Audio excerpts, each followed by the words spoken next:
hey, hi peasants, I'm the piece of shit who's taking all the farmland and trying to poison everyone, but just wanted to say, please subscribe and like Base Boxing Basement channel. It's so funny it kills me, just like my vaxes. Ironically, ha ha ha ha ha ha. Yeah, what's up, Base Boxing Basement? Yeah, that piece of shit, Bill Gates. Anyway, you know, he stole everything. He's never actually invented anything. He stole other people's inventions and design. He's a wrong un. Yeah, you're gonna burn blood. You're gonna burn. Anyway, this is a boxing channel with a little bit of red pill dumped in. So, what were we looking at? Well, there's a new card that's been announced by His Excellency Turki al-Sheikh. Yeah, this bill is happening in the United States in May. It's named after the video game Fatal Fury: City of the Wolves. I mean, I don't even know what that's about. I'm playing games for years. I remember the original Fatal Fury. Believe that, it was okay. Anyways, so in May in the USA, the exact venue and date have not yet been announced, but the card includes at least 3 fights. Ryan Garcia. Devin Haney is also on the bill, but they ain't fighting each other. They're not fighting each other. It's Ryan Garcia. He's Rolando, Romero. Devin Haney is fighting Jose Carlos Ramirez and Martin Bakole. I just did a video on him. You know, he's been lined up. Turkey wants him to fight in Africa against the Gay J. But first, he's got to come through F.A. Ajagba, who's on this bill. So that's an interesting bill. You know. I was, the most interesting fight. But heavyweights are always going to be very interesting. I'll get onto that. But Ryan Garcia, Rolando Romero, is a very fun fight. Let's put it that way. Ryan's obviously would have come back from his drug ban, you know, after Devin Haney crying and trying to take him to court. And I mean, very few times in boxing, I can't remember any other time. I'm sure it's happened, but I can't remember any other time when someone's failed a test later and they've taken away, They've taken away the win, the result from the record of a boxer. But they've done this with Garcia. Devin Haney. Haney is now undefeated, and even on BoxTrack it says he's undefeated. I mean, you know, he got slapped up by Ryan Garcia.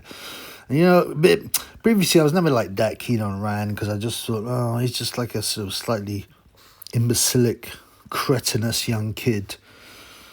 I was never a hater, you know. I thought he's gonna be one of those guys that's like a model and spends all his time in the club and smashing birds, which is fine. He's a young guy, right? He's a good-looking guy. No diddy. I can't think again. No diddy, but I can't think of anyone else that looks as good as him in boxing. So Gary Stretch, obviously, but that was back in the day. Not Gary Stretch now. But yeah, so I thought Ryan's an Instagram model. I didn't think he was very intelligent. And then for the Haney fight, he's suddenly red-pilled. And he's calling out that big nonsense. He was being funny. There's an interview with Devin Haney. He's like dancing around and being weird. GQ, doing what I do. All white, looking nice. Okay, come through. I don't know if Ryan Garcia is taking the fight serious or not. Yeah, I think he was taking it seriously, Devin, because he whopped your ass.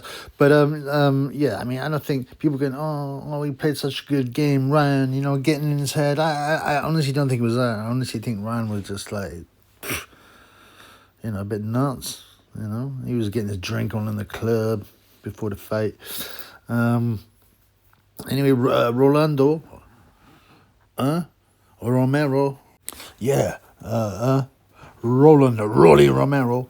So he's a bit of a character as well. He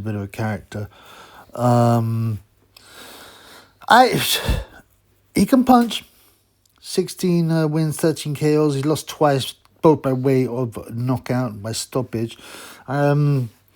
He hasn't been anyone especially world-class. Anthony Yigit is like borderline world-class. He's my Barroso, world champion, yeah, but, Barroso, a lot of people say that's a ridiculous early stoppage.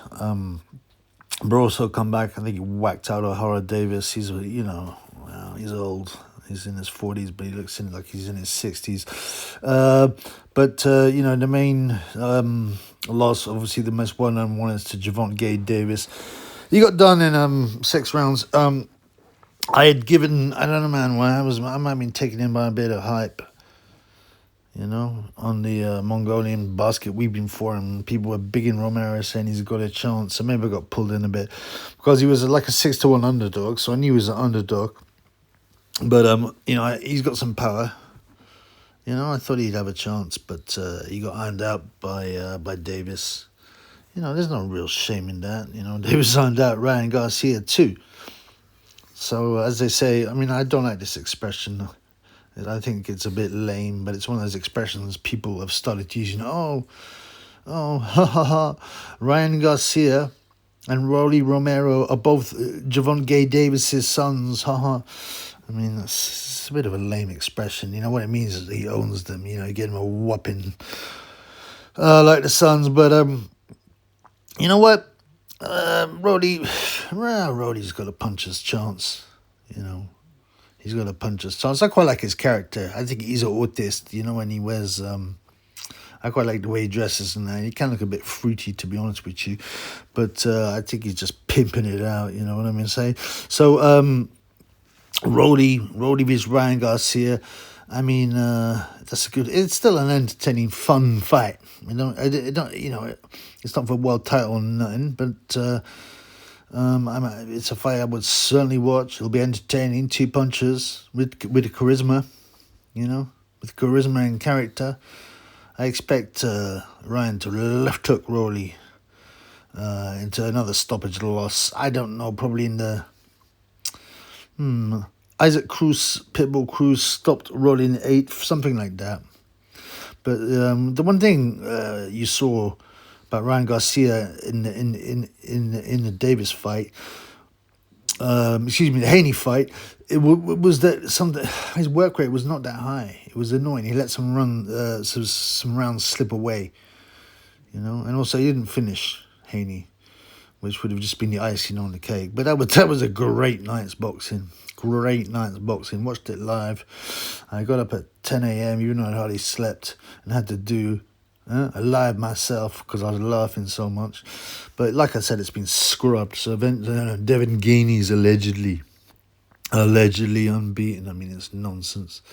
And we move on to Devin Haney. So Devin Haney is fighting Jose Carlos Ramirez. He was 32. He's a half-decent fighter. He was a world champ. 29 wins, 18 KOs, 2 losses, on points only. His last fight, he lost to Arnold Barbosa Jr. It was, I don't know, some people say it was close, but Barbosa, to me, deserved it. Who else has he fought? Rances Barthélemy, the Cuban, was quite good. He beat him on points. Josh Taylor beat Ramirez on points. It was close. Everyone had, what the judges had it, 112, 114. And before that, Victor Postol, who's not a bad fighter. That's where he won the world title. But obviously he didn't even make a single defense. Now, he's 5'10", so he's quite big, He's quite big. It's going to be, like I said, he's already been handled by Barbosa, and Josh Taylor beat him. So, I would suggest he's probably past his prime. I don't think the height issue is going to be a big deal for Haney. Haney's 5'9" allegedly, so there's not much difference there. But Haney will do his usual thing where I don't know where he uses IV drip, but he almost certainly does. He puts on like 20 pounds, so he accuses Ryan Garcia of cheating, but this guy weighs in at light welter to 140. And then he comes in at 160 pounds, you know, a middleweight, at the middleweight limit, the uppermost middleweight limit, you know what I'm saying? So I expect Devin Haney will win on points pretty clearly. Haney's not the biggest puncher. He's not a risk taker. 31 wins, 15 KOs. So, look, you know, less than half. You know, he's also a very ugly guy. He's got one of the widest noses I've ever seen. You know, my life is huge, man. It's like a pair of sunglasses falling down his face. And he's got no losses, allegedly. As I said, we all know. Everyone saw him get beaten up by Ryan Garcia. You know, just because he pressured the authorities.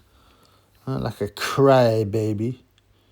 You know, like a crybaby to, you know, so he can claim he's unbeaten and then he wants to take. Yeah, he wants to take Garcia to court. It's pathetic, man. He's making himself look bad. Everyone know you got an ass whipping. But I expect Haney on points. But it's not a bad fight. I mean, you know, I'd rather see Ryan Garcia beat Haney too, but eventually that'll happen, I hope. And the final fight on the bill is Martin Bakole. Huh? What do you call it? The King of Scotland or whatever? The Congolese royalty. He's Ajagba from Nigeria. And this is a pretty decent fight. You know, the heavyweight's always decent. Now, Ajagba, we'll start with him, has beaten some decent guys, you know, in his pro career, you know, and kind of half-decent journeyman. The funniest thing was Curtis Harper, you know. I think he's fighting Deontay Wilder in his comeback fight. Yeah? Within 1 second of the round, Curtis Harper walked out the ring. You know, and got disqualified. It's really nuts, man.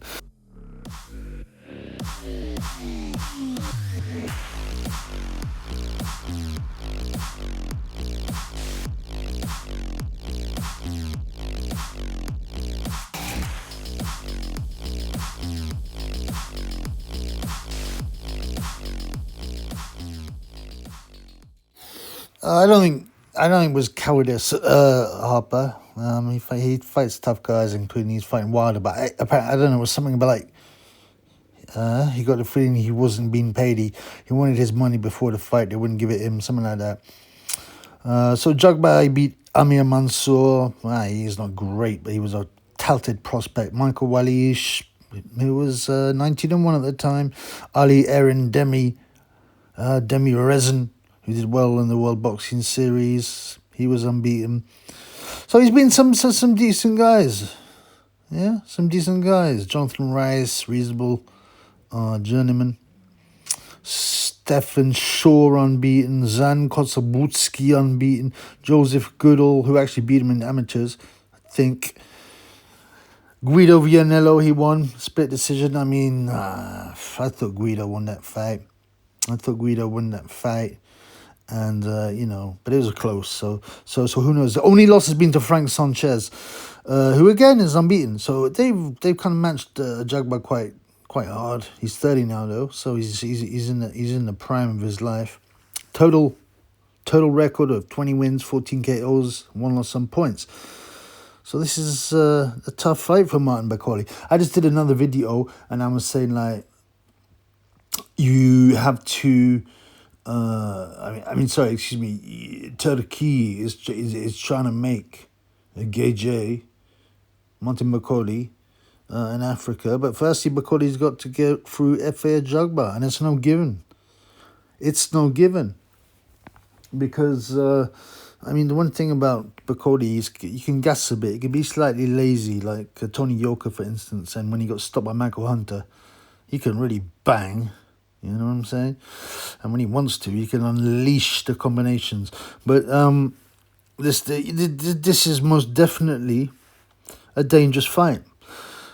Is it evens? I'd have to look at more footage of Ajagba. But I would say this is the best fight on the bill. Definitely. And a heavyweight fight. You know. Nigerian vs. Congolese, you know. Which would be what happened if Gege ever fights Martin Bakole. So, it's like I said, it's in America. They're still waiting to give it a venue and exact date. But yeah, it's another quality turkey a la Sheikh Bill. Peace in the Middle East, guys.